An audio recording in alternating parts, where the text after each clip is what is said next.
Mesdames, Messieurs, bonjour et merci d'être avec nous dans ce 13h européen. Voici le sommaire.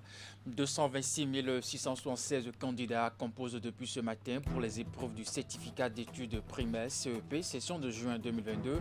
Dans le littoral, la cérémonie de lancement officiel des épreuves s'est déroulée à l'école primaire publique Waïro en présence du préfet Alain Oronla et du maire de Cotonou, Luc Setondia Tropo. À suivre dans un instant le compte rendu. Ensuite, l'Union progressiste remobilise sa troupe dans la commune de Boycon. La démarche est enclenchée au travers des retrouvailles des militantes et militants de la ville. La rencontre a été l'occasion de débattre de nombreux sujets ayant trait au rayonnement et à l'enracinement du parti dans la ville Carrefour ainsi que dans les autres localités de la 23e circonscription électorale. Et puis enfin, cérémonie de lancement de la campagne scolaire de reboisement pour le compte de l'année 2022. L'événement a rassemblé autour du ministre Yves Kouaro-Kabi plusieurs acteurs du secteur de l'enseignement secondaire, de la formation technique et professionnelle, ainsi que des agents de l'inspection forestière des collines. L'activité inscrite au plan de travail annuel du ministère va permettre cette année de mettre en terre près de 3500 plants sur un domaine de 2 hectares. Mesdames, Messieurs, c'était le sommaire de ce 13 au Bénin. À nouveau, bonjour et bienvenue si vous nous rejoignez. Au Bénin, les épreuves du certificat d'études primaires se déroulent depuis ce matin sur l'ensemble du territoire national. Dans le département de Littoral, les candidats planchent pour l'obtention de ce diplôme. La cérémonie de lancement officiel des épreuves a été présidée par le préfet Alain Oronla et le ministre Luc Setondia Tropo. Tout s'est déroulé à l'école primaire publique Royro sous les yeux de l'une de nos équipes de reportage conduite par Nassi Salosset, dont voici le compte rendu. On a stocké partout. Il y en a à la mairie, il y en a à la préfecture, il y en a à l'arrondissement, il y en a partout. Des promesses du maire de Cotonou aux candidats au certificat d'études primaires quelques minutes avant le lancement officiel des épreuves. Une étape suivie de la traditionnelle séance de contrôle des enveloppes mises sous scellé. C'est bien scellé, hein? Voilà. Une fois l'assurance reçue, le top a été donné. Aux commandes, l'autorité municipale et le préfet du littoral. Depuis quelques années, vous avez vu la régularité et la ponctualité avec lesquelles les examens sont organisés. J'assiste pour ma part ce deuxième exercice et vous avez vu, tout a démarré à l'heure. Tout était en place, les enfants sont venus beaucoup plus tôt, l'encadrement était sur le terrain et le lancement s'est déroulé sans incident. Vous savez aujourd'hui que le gouvernement met un accent particulier sur l'enseignement. Et les fruits au jour le jour, au fil des années, nous les voyons. Nous apportons notre pied à l'édifice et ensemble, dans une synergie d'action, nous ferons en sorte que ces enfants représentent vraiment la relève pour le futur, pour demain. Dans le département du littoral, 17 215 candidats sont inscrits pour cet examen. On y voit deux catégories, les candidats classiques comme ceux qui composent ici et les candidats à besoins spécifiques. Les candidats à besoins spécifiques, c'est ceux qui souffrent d'une déficience ou d'une insuffisance. Les aveugles, les sourds. Il y a 2 centres de composition pour ces candidats. Ils sont au nombre de 39 dans le département. Une analyse comparative des données statistiques révèle aussi une régression du nombre de candidats par rapport aux années précédentes. Cette régression s'explique par le fait que le nombre de candidats, le nombre d'enfants qui passent du CM1 au CM2 est légèrement inférieur par rapport à celui de l'année dernière. Et d'autre part, nous avons les parents qui de plus en plus vont à Calavi et à Sémékodi, ce qui fait que la population à Cotonou dans le littoral diminue.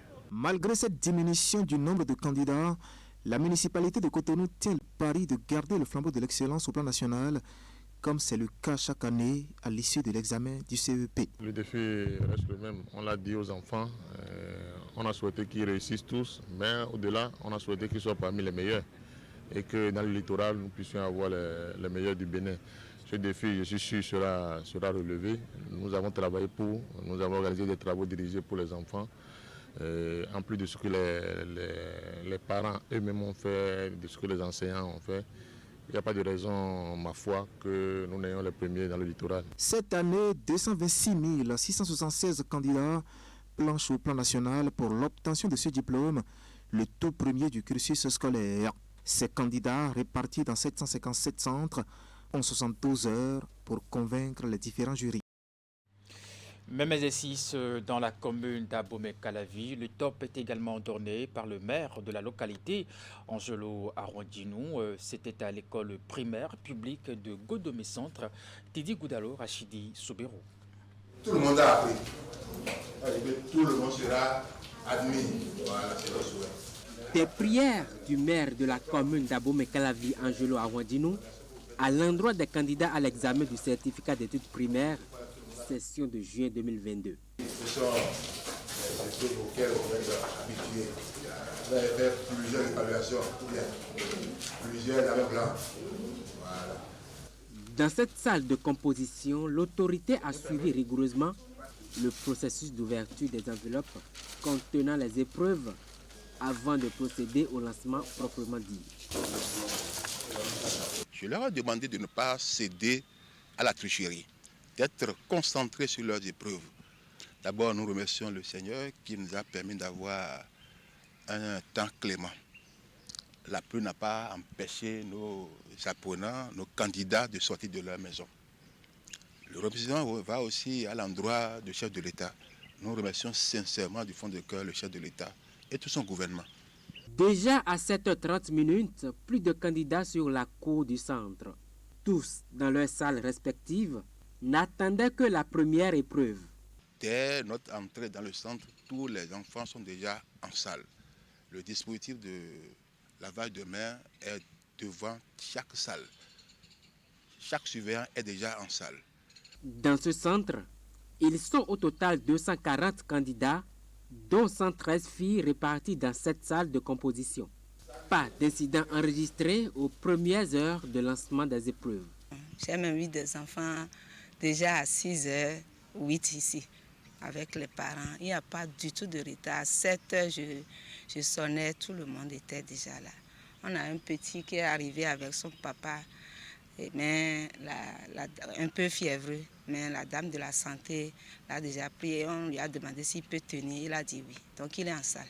Et je voudrais vous dire que dans la région pédagogique, nous avons 9038 candidats qui composent dans 27 centres,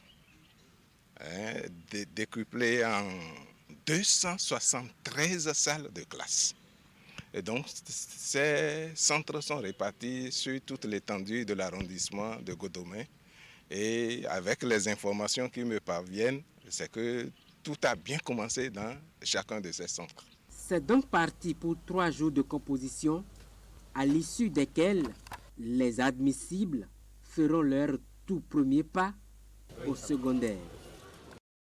Absolument, c'est tout notre souhait. Mais avant donc le lancement de ces épreuves, à la veille de cet examen, le ministre en charge des enseignements maternels et primaires, Salimane Karimou, s'est adressé aux candidats et aux parents. Suivez ici la quintessence de son message.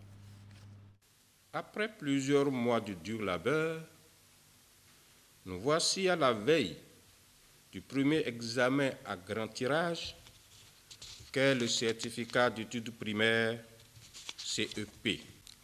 Il constitue, à n'en point douter, la porte d'entrée à l'enseignement secondaire général, technique ou professionnel.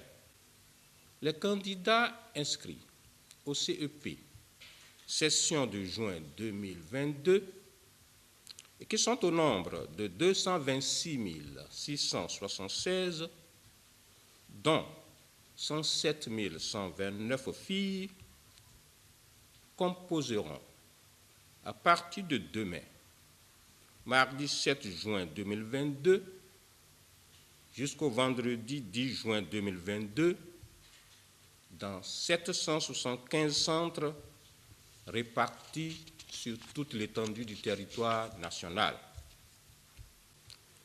Comparativement à la session de 2021, les statistiques du taux d'inscription affichent une baisse de 6,36%. Chers enfants, vous avez affaire à une évaluation de vos connaissances, comme vous en avez l'habitude avec vos enseignants. Certes, le contexte est légèrement différent, mais il n'est pas hideux. Toutes les dispositions sont prises pour que vous ne soyez pas dépaysés. N'ayez donc pas peur. Apprêtez votre matériel de travail depuis la veille et ayez l'assurance que vous n'avez pas oublié votre carte d'identité scolaire. Quant à vous, chers parents d'élèves, c'est le moment plus que jamais pour vous d'assister vos enfants, nos candidats. Veillez à ce que rien ne leur manque durant les 4 jours que dureront les épreuves. C'est sur ces mots qu'au nom du gouvernement, je lance officiellement l'examen du certificat d'études primaires, session de juin 2022. Bonne chance à toutes et à tous. Vive l'éducation au service du développement. Vive le Bénin. Je vous remercie. Au plan politique à présent, l'Union progressiste remobilise sa troupe dans la commune de Boycon. La démarche est enclenchée au travers des retrouvailles des militantes et des militants de la ville. La rencontre a été l'occasion de débattre de nombreux sujets ayant trait au rayonnement et à l'enracinement du parti dans la ville Carrefour ainsi que dans les autres localités de la 23e circonscription électorale. Les échanges ont aussi permis d'aborder les doléances et griefs de la jeunesse. Les propositions et suggestions ont conduit à la définition des stratégies à mettre en œuvre en vue de redorer le blason du parti du Baobab dans la zone. Voici le reportage.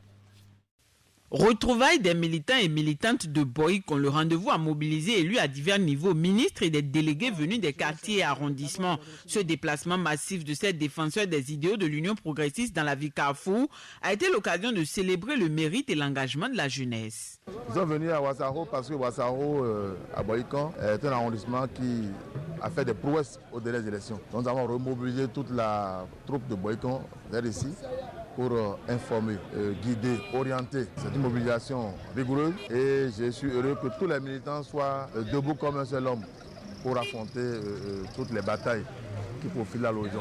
Initié dans la perspective des échéances électorales de janvier prochain, le thème retenu pour les assises est intitulé « Remobilisation des militants à la base ». Les échanges ont été le cadre d'aborder diverses questions. Un retour sur les performances du parti à l'issue des consultations de 2019 et 2021 a permis de revisiter les stratégies adoptées, mais surtout les raisons qui justifient les résultats obtenus. Le moment a été propice aux critiques, les faiblesses ont été soulignées et des propositions faites pour relever la pente.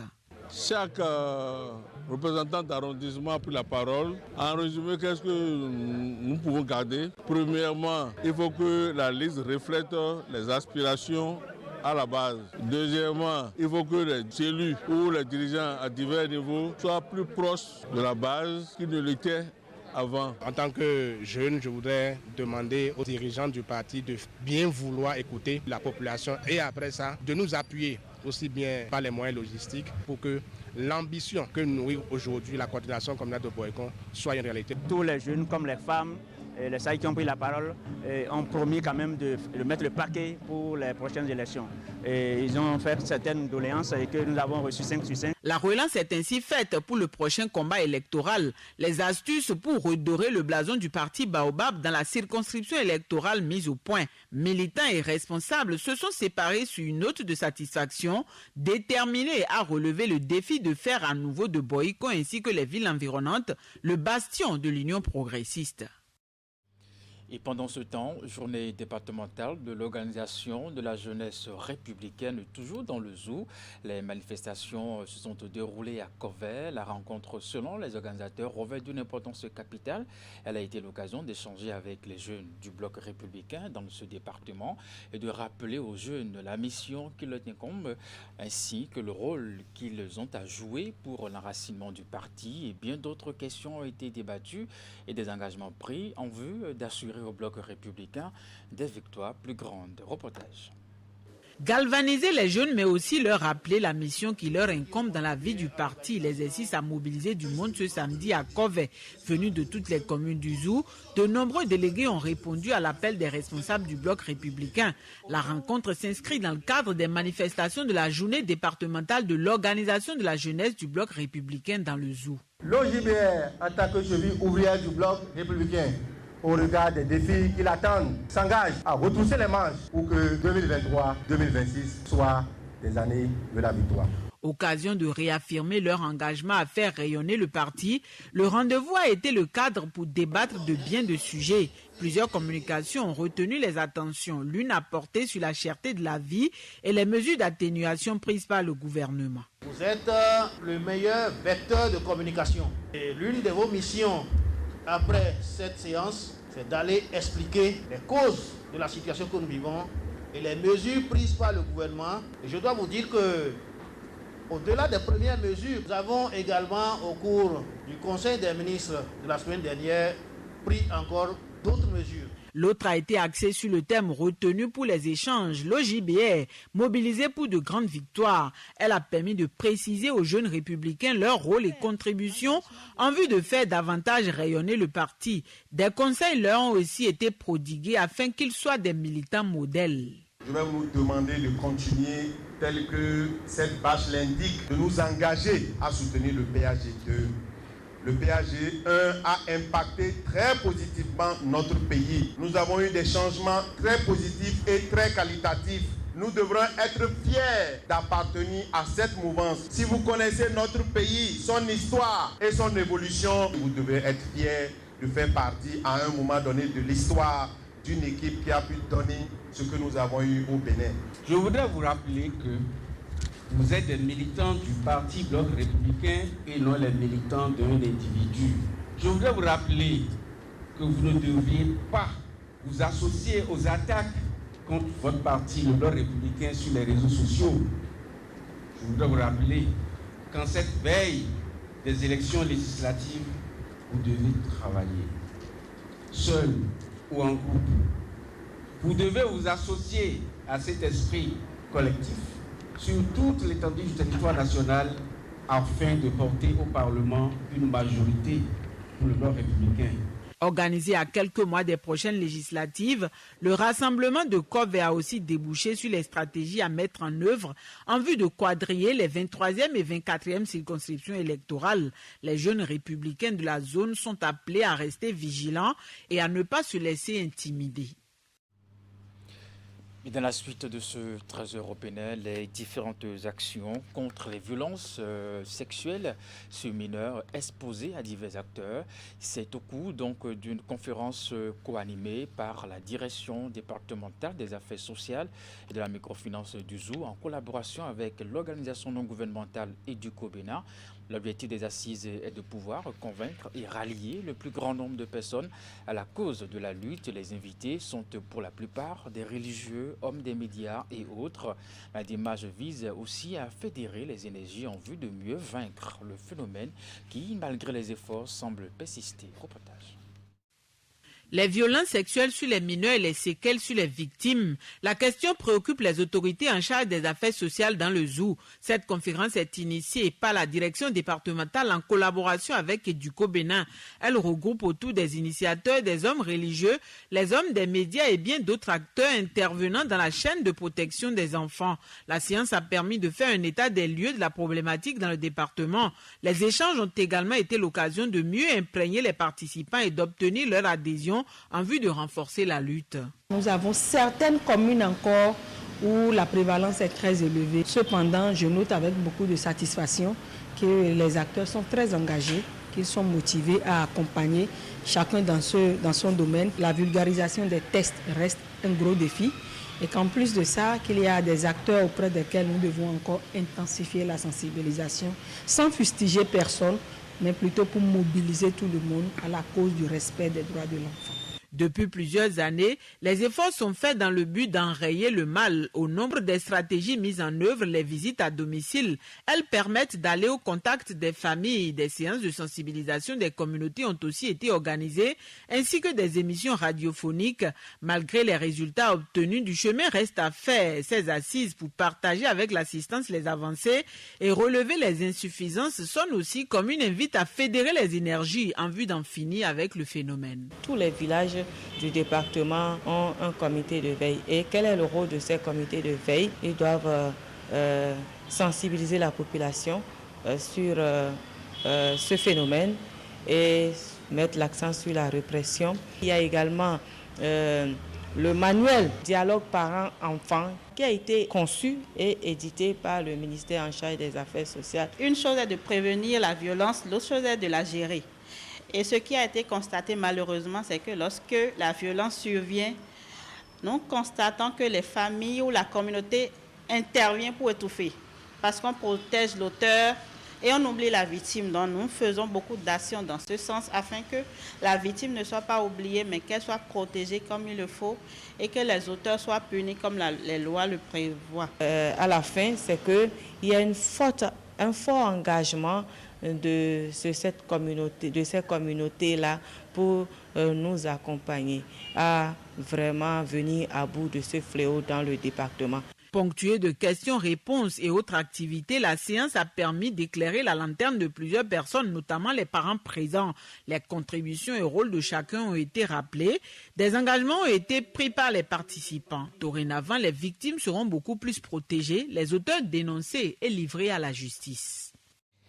Et avant de conclure ce 13h au Bénin, cérémonie de lancement de la campagne scolaire de reboisement pour le compte de l'année 2022, l'événement a rassemblé autour du ministre Yves Kouaro-Tchabi plusieurs acteurs du secteur de l'enseignement secondaire et de la formation technique et professionnelle ainsi que des agents de l'inspection forestière des collines. L'activité inscrite au plan de travail annuel du ministère va permettre cette année de mettre en terre près de 3500 plants sur un domaine de 2 hectares au lycée agricole de Pataba dans la commune de Savalou. Reportage.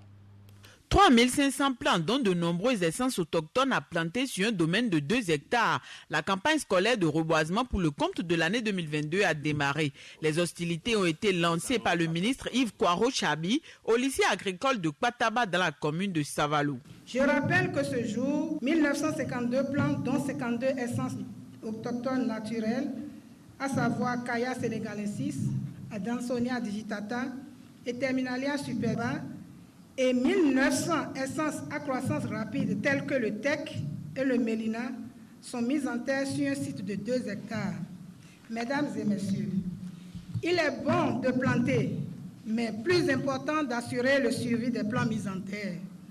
Je veux bien compter sur vous pour que cette plantation soit une référence dans la localité, et pourquoi pas pour tout le Bénin entier, que cette initiative dans le secteur de l'éducation soit étendue dans l'administration communale, pour que nous puissions aller au-delà de ce qui existe déjà, la constitution des forêts communales.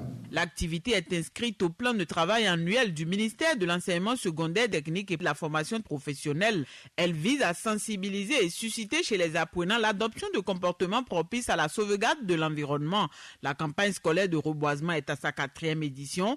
Cette année, des milliers de plants seront encore mis en terre. Les espèces privilégiées sont le baobab, le caïl cédra, le teck, le mélina et bien d'autres. Le reboisement est une action essentielle pour la survie de l'homme et des autres êtres vivants. Avec votre concours, le ministère entend promouvoir l'éducation sur l'environnement dans son sous-secteur grâce au renforcement des connaissances et pratiques en préservation et amélioration de l'environnement. Il s'agira plus précisément de procéder à la mise en terre des plants et de sensibiliser l'ensemble de la communauté scolaire sur le rôle de l'arbre dans la protection de notre environnement. Le rapport du suivi des plans mis en terre au titre de l'année 2021 révèle que les établissements de l'enseignement secondaire général, de la formation technique et professionnelle ont des difficultés à prendre soin des plans mis à leur disposition. C'est pour cela que le ministère a demandé en mars 2022 le concours de la direction du reboisement et de l'aménagement des forêts pour la réalisation des plans de reboisement dans les lycées et collèges publics du Bénin. En attendant l'apparition et la mise en œuvre de ces plans, les campagnes de reboisement sont beaucoup plus orientées vers les lycées techniques agricoles où nous avons remarqué avec satisfaction un très bon suivi des plans mis en terre. Pour cette édition 2022 de la campagne, les réflexions seront menées autour du thème « Les forêts et une production et une consommation durable ». Il s'inscrit dans le contexte de la décennie des Nations Unies pour la restauration des écosystèmes 2021-2030. Mesdames et messieurs, c'est la fin de ce 13h au Bénin. Merci de l'avoir suivi. La suite des programmes sur Canal 3 Bénin. À 16h, votre bulletin d'information. À 19h30, la grande édition de la soirée. À 21h, votre émission Bilan sur les actions du gouvernement. Et puis, à 23h, votre émission Canal Enquête qui consacre une enquête justement à la vie des minorités sexuelles, vie cachée, codée secret. Bonne suite des programmes à vous. À très bientôt.